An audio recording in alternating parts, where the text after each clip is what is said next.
Hi guys, Paul here from Wiley's Outdoor World, and today we are covering episode 2 in our Bushcraft Tinder series. Episode 2 is going to be based on cattails, also known as bulrush, and also known as great reed mace, which is its real name. Bulrush is sort of the UK term, and cattails is sort of US.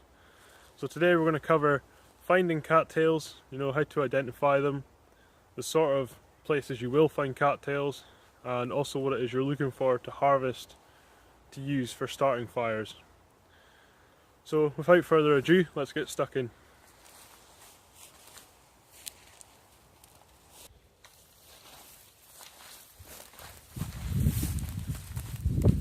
Okay guys, so this is the sort of place I like to come to find cattails.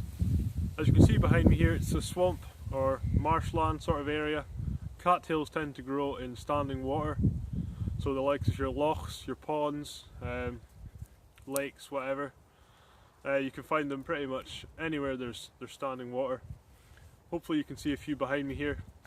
But also, because they grow in standing water, you either have to have a pair of wellies or some really good waterproof boots on, or personally I like to take my boots off and roll up my trousers and go out and get them.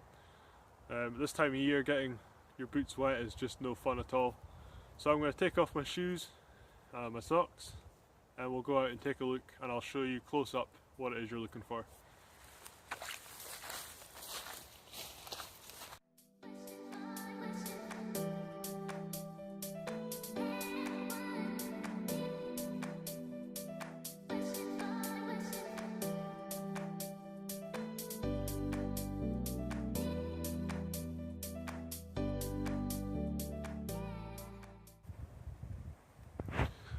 Okay guys, so this is what we're looking for. You can see here, this is the seed head of a cattail, and this is its biggest giveaway.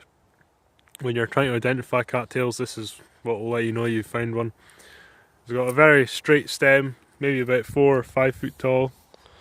This was often used for hand drill fires in a primitive sense, but for identifying sake, it's the seed head you want to sort of go for.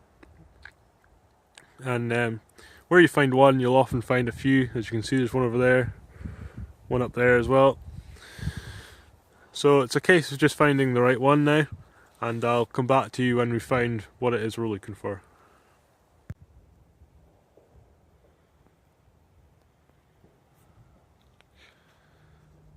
Okay guys, so this is kind of what we're looking for. You can see here we have a live cattail seed head here, and we also have this dead one. Now it's the dead ones we're looking for. Once they've gone to seed and they've died, the seed head becomes all sort of soft, fluffy and fibrous. Hopefully you guys can see that. And this is what we're looking for to take a spark. So this will take a spark from a ferro rod. But the way I like to collect this is, there's no really wrong way of doing it. Just put your hand on it. I like to put it in between my fingers like this and just slide up to make sure I get everything. And just cup it as you go up so you don't lose any. And that'll give you this ball of fibres, and it's like cotton wool. And we'll go over and have a seat, and we'll talk about how you'd go about using this stuff, and some of the pros and cons of it as well. Okay guys, so there we have it. That's me suited and booted. I have my cattail here. So let's go over a few pros and cons quickly of cattails. Pros for me, there's sort of 3 main ones. The first one being it's incredibly easy to collect. There's lots of it, and you can collect a lot in a very short space of time. This piece here would be enough for maybe 2 fires, and we collected that in the space of maybe 5 minutes. Another pro for me would be it's incredibly effective for starting fires.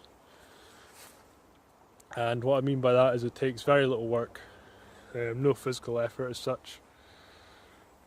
And pro number 3 for me would be, not only when you find cattails are you finding the seed heads for fire, you're also finding food in the form of the roots, you're also finding cordage, and a way of starting fire, in the sense that you can use the spindle to start friction fires, a hand drill fire.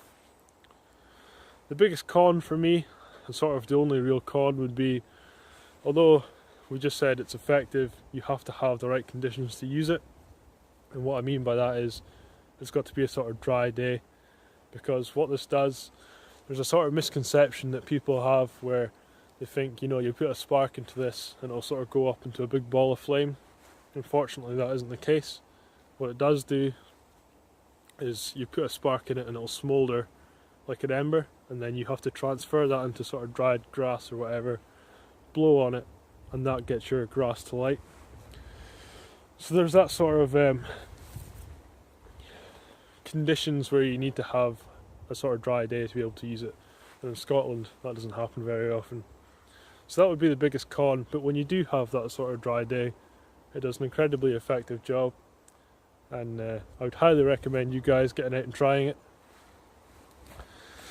But that's going to be it for this episode. I know it's been a short one, but there's not really too much to explain. If you do go out and try it, be sure to come over to our Facebook group, Wiley's Outdoor World, and share how you get on. And feel free to leave any comments, any suggestions on what you want to see next on the Bushcraft Tinder series. And yeah, that's going to do it for me. So thanks for watching, and I'll see you all again soon.